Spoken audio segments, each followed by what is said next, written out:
अस्सलामुअलैकुम एवरीवन, बिस्मिल्लाहिर्रहमानिर्रहीम। तो सबसे पहले जो है वो हम इसका पैटर्न बना लेते हैं। तो पैटर्न बनाने के लिए मैंने एक पेपर लिया है और यहाँ पे मैं निशान लगा रही हूँ 10 सेंटीमीटर का, और यहाँ नीचे की तरफ से भी मैं 10 सेंटीमीटर का निशान लगा रही हूँ। अब इसके बाद हमें एक प्लेट ले लेनी है, या आप यहाँ पे प्रकार का भी यूज़ कर सकते हैं। तो इस तरीके से हमें यहाँ पे इसको राउंड शेप देनी है, इस तरह से। अब इसके बाद यहाँ से ऊपर से मैं यहाँ पे एक और सेंटीमीटर का निशान लगा रही हूँ, 1 सेंटीमीटर का निशान। और यहाँ से यहाँ तक जो है वो मैंने रखा है 20.5 सेंटीमीटर, और इधर से भी मतलब हमारी जो इसकी लेंथ रहेगी वो तो रहेगी हमारी 20.5 सेंटीमीटर। तो इस तरीके से जो एक्स्ट्रा पेपर है वो हम इसको बाद में काट देंगे। अब यहाँ से यहाँ तक मैंने निशान लगाया है वो है 14 सेंटीमीटर, यानी कि इसकी जो पेपर की जो हमारी पैटर्न की जो चौड़ाई है वो रहेगी टोटल 14 सेंटीमीटर। तो इस तरीके से हम इसको जो एक्स्ट्रा पेपर है हमारे पास उसको हम कट कर देंगे।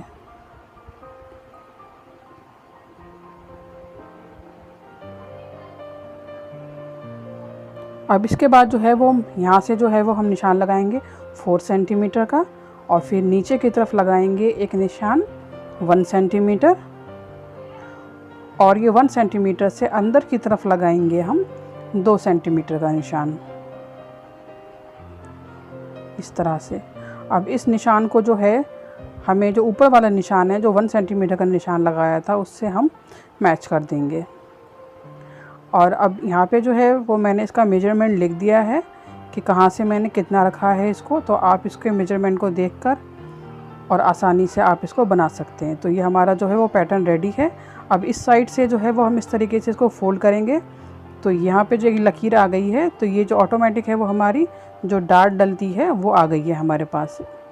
तो इस तरीके से डार्ट की जो लेंथ रहेगी वो रहेगी हमारी 6 सेंटीमीटर, और ये सेंटर से हम दोनों साइड पे 1.5 और 1.5 की ये जो है डार्ट रखेंगे हम, इस तरह से। जो इसकी लेंथ है वो है 6 सेंटीमीटर, और जो बीच का जो ये ओपन रहेगा मतलब टोटल रहेगा वो 3 सेंटीमीटर, 1.5 लेफ़्ट और 1.5 हमने राइट इसका निशान लगाया है। ये सेंटर से 1.5 और ये 1.5, और यहाँ पे से जो है ये जो हमारा पेपर जो है ये हमारा फोल्ड रहेगा, यानी कि डबल रहेगा। इसके बाद मैंने जो है वो एक यहाँ पे एक शीट रेडी कर ली है। तो शीट रेडी करने के लिए ऊपर की तरफ जो है वो हम अपना मेन फैब्रिक लगाएंगे, नीचे की तरफ हम अपना अस्तर लगाएंगे। तो अस्तर के लिए जो है वो आप कोई भी फैब्रिक यूज़ कर सकते हैं, कोई भी जो आपके पास ख़राब फैब्रिक पड़ा हो तो वो आप यहाँ पे यूज़ कर सकते हैं। इसके बाद इसके बीच में जो है वो मैंने रबर शीट लगाई है, और इस पे जो है वो मैंने देखिए इस तरह से ये इसके बीच में जो है वो रबर शीट है वो मैंने यहाँ पे यूज़ की है। तो ये आपको किसी भी टेलरिंग मटेरियल शॉप पे बहुत आसानी से मिल जाती है, तकरीबन 20 रुपए की आती है। तो ये शीट आपको मिल जाएगी कहीं पे भी। इसके बाद जो है वो मैंने इसके ऊपर इस तरीके से पैटर्न बना लिया था स्केल और स्केच की मदद से। तो इस पर जो है वो आप इस तरीके से पहले इस तरह से रख कर, और इस तरीके से आप पहले इस पर लाइन्स बना लें, इस तरीके का पैटर्न बना लें, और आप सीधी तरफ ही इसका पैटर्न बनाइएगा। मैं उल्टी तरफ से आपको इसलिए दिखा रही हूँ क्योंकि सीधी तरफ से जो है वो नज़र नहीं आ रहा है कैमरे में, तो इसलिए जो है वो मैं आपको उल्टी तरफ से दिखा रही हूँ। तो पहले आप जो है वो इसको सीधे की तरफ से इसके ऊपर निशान बना लें स्केल और स्केच की मदद से। उसके बाद इस पर आप इस तरह से सिलाई मशीन से सिलाई लगा लें। सिलाई भी जो है वो आप सीधी ही तरफ से लगाइएगा, क्योंकि सीधी तरफ ही हमारा मेन फैब्रिक है, उसी की तरफ जो है वो हमारा सफाई आनी चाहिए। तो आप इस सीधी साइड से ही आप इस पर मशीन से सिलाई लगाइएगा। अब इसके बाद जो है वो हम जो है वो अपना पैटर्न ले लेते हैं, और इसको हम इस तरीके से रखेंगे, और ये जो है वो हम इस पर निशान लगा लेंगे। इस तरीके से पलट के हम रखेंगे दोबारा से, क्योंकि मेरे पास इतना लंबा फैब्रिक नहीं था तो मैंने इसका हाफ ही बनाया था। तो इस तरीके से रख के हम इसके 2 पीस इस तरीके से रेडी कर लेंगे। और इसके अलावा जो डार्ट वाला एरिया है वो हमने कट नहीं किया है, इसको हमें कट करने की ज़रूरत नहीं है, इस पर हम ऐसे ही सिलाई लगा लेंगे। अब इसके बाद इसके लिए जो है वो हमने जो इनर पीस कट करना है उसके लिए जो है वो मैंने एक ही लंबा फैब्रिक ले लिया है, और उसको हम इस तरीके से फोल्ड कर लेंगे ताकि जो 2 पीस हमें कट करने हैं अस्तर के लिए वो हम एक साथ कट कर लें। तो इसके बाद ये वाला जो एक हिस्सा लेंगे हम इसके ऊपर रखेंगे। वैसे तो आप पैटर्न से भी कट कट कर सकते हैं, लेकिन ऑलरेडी जब हमने ये कट कर लिया है तो इससे निशान लगाना जो है वो आसान हो जाएगा। तो मैंने जो है वो इसी से निशान लगा लिया है। तो इस तरीके से निशान लगा लेंगे हम, और इसके बाद जो है वो हमें इसकी कटिंग कर लेंगे। कटिंग करने से पहले जो है इस पे जो है वो डार्ट के निशान नहीं है, तो हम इसके जो डार्ट के निशान है वो भी लगा लेंगे। और कटिंग करने से पहले जो है वो हम इसको जो पिनअप कर लेंगे, ताकि जब हम 2 अपने पीस कट करें तो ऐसा ना हो कि वो कपड़ा जो है वो खिसक जाए और फिर कटिंग जो है वो ख़राब हो जाए। तो इस तरीके से मैंने कटिंग कर ली है, और इस पर भी जो है वो मैंने डार्ट के जो निशान हैं वो मैंने कट नहीं किए। अब हमें जो है वो इस तरीके से इसको सिलना है। इस तरह से हम इसको सिलाई को मैच कर लेंगे। तो सिलाई को मैच करने के लिए मैंने ये पिन ली है इस तरह से, और एक लाइन से मैंने दूसरी लाइन में इसको पास किया, तो वो ऑटोमेटिक जो है वो बिल्कुल एग्जैक्ट हमारी लाइन जो है वो मैच हो जाएगी इस तरह से। अब इसी सिलाई के ऊपर, इसी लाइन के ऊपर जो है वो हमें यहाँ से यहाँ तक जो है वो सिलाई लगा लेनी है, तो हमारी जो डार्ट है वो पड़ जाएगी। तो इस तरीके से हमारे पास जितने भी पीस हैं ये हम सारे पीस में डार्ट इसी तरीके से इसकी सिल लेंगे। तो देखिए इस तरह से जो है वो हमारे पास सारी डार्ट जो है वो सिल के आ जाएंगी इस तरह से। देखिए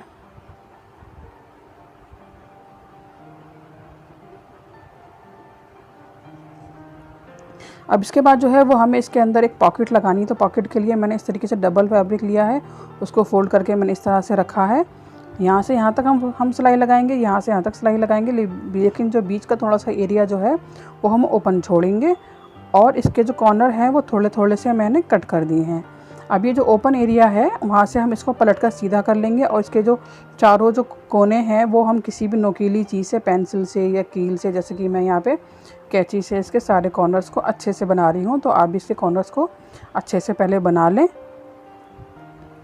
इसके बाद जो है वो हमें इसके ऊपर जो हमारा जो अस्तर है उसके ऊपर हमें इसको रखना है। इस तरह से हम लेंगे, और अंदर हम इसको जहाँ पे भी हम इसको प्लेस करना चाहते हैं वहाँ पे पहले हम अच्छे से इसको रख के देख लेंगे, प्लेस कर लेंगे, और उसके बाद जो है वो हम सिलाई लगाने से पहले इसको पिनअप कर लेंगे।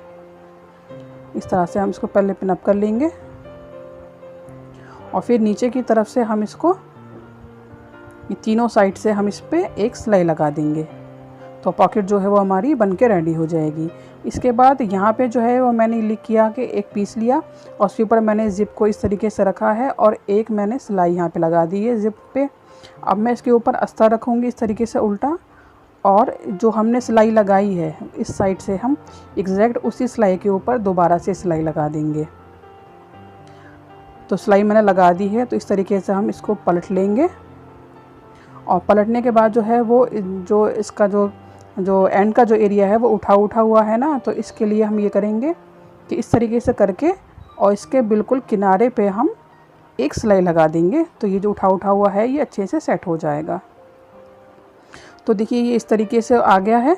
अब एक साइड से तो हमने ज़िप के ये दोनों हिस्सों को अटैच कर लिया है। अब सेम इसी तरीके से हमें ज़िप के दूसरी साइड पे इन दोनों हिस्सों को अटैच करना है। तो इस तरीके से हम इसके ऊपर रखेंगे, एक सिलाई लगा देंगे, और फिर सिलाई लगाने के बाद अस्तर को इसके ऊपर इस तरीके से रखेंगे, और उसी सिलाई के ऊपर हम एक और सिलाई लगा देंगे। तो एग्जैक्ट दोनों साइड पे जो है वो इसी तरीके से रेडी हो जाएगा। तो ये जो है वो कुछ इस तरीके से रेडी होके आ जाएगा हमारे पास। अब जो है वो हमें ये करना है कि थोड़े से छोटे से पीस मैंने यहाँ पे रेडी कर लिए हैं, तो इसको जो है वो हमें बस इस तरह से फोल्ड करना है, और ज़िप के एंड पे हमें इस तरह से रखना है, और इस पे हमें एक सिलाई लगा देनी है। तो दोनों साइड पे हम इसी तरीके से इस पीस को रखेंगे, ताकि हम अब जो स्लिंग है हमारी वो इसे हम अटैच कर सकें। तो इस तरीके से इतना कर लेने के बाद जो है वो हम जो अपने दोनों अस्तर हैं, इनर पीस है, वो एक साइड कर लेंगे, और जो बाहर का हिस्सा है वो एक साइड कर लेंगे।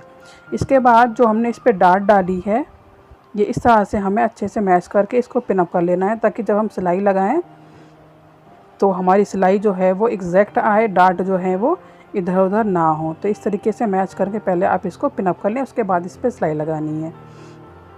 इस साइड से जो है जब हम डार्ट पे सिलाई लगाएंगे तो एक हिस्सा हम राइट पे रखेंगे, एक हिस्सा हम लेफ़्ट पे रखेंगे, नहीं तो ये होगा कि एक जगह से बहुत ज़्यादा मोटा हो जाएगा और उस पर जो है वो भी सिलाई अच्छे से नहीं आएगी।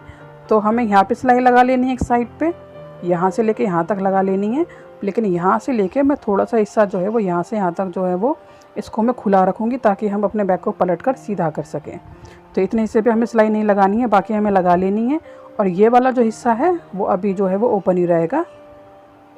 तो देखिए सिलाई मैंने लगा ली है, और अब जो है वो साइड वाली सिलाई हमें इस तरीके से खोल के इसको हमें चपटा करके रखना है एक साइड से, और फिर दूसरे अस्तर को भी हमें इसी तरीके से रखना है। जो सिलाई है वो हमारी सेंटर में आनी चाहिए, बीच में आनी चाहिए दोनों साइड की। तो इस तरीके से करके हम पहले अच्छे से इसको हम सेट कर लेंगे। चाहें तो आप पहले पिन अप कर लें और उसके बाद फिर इसको जो है वो आप सिल लें। तो इस तरीके से अच्छे से इसको सेट करने के बाद इस पर बस आप एक सीधी सिलाई लगा दें इस तरह से।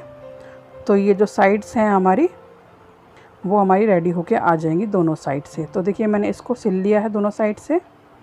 अब जो है हमने जो इसका जो एरिया हमने जो ओपन छोड़ा था यहाँ से हम इस बैग को पलट कर सीधा कर लेंगे। अब सीधा कर लेने के बाद जो है वो इस एरिया को हम सिल सकते हैं। चाहें तो आप हाथ की मदद से सिल लें या फिर आप मशीन से सिलाई लगा लें, जैसा भी आप चाहें। तो मैंने यहाँ पे जो है मशीन से सिलाई लगा ली है। अब इसको हम अस्तर को अंदर की तरफ कर देते हैं। तो बस इसके बाद जो है वो हमारा बैग जो है वो बिल्कुल रेडी है। आप इसको ज़रूर ट्राई कीजिएगा, बहुत ही ईजी है और बहुत ही अच्छा बना है। देखने के लिए थैंक यू। अल्लाह हाफ़िज़।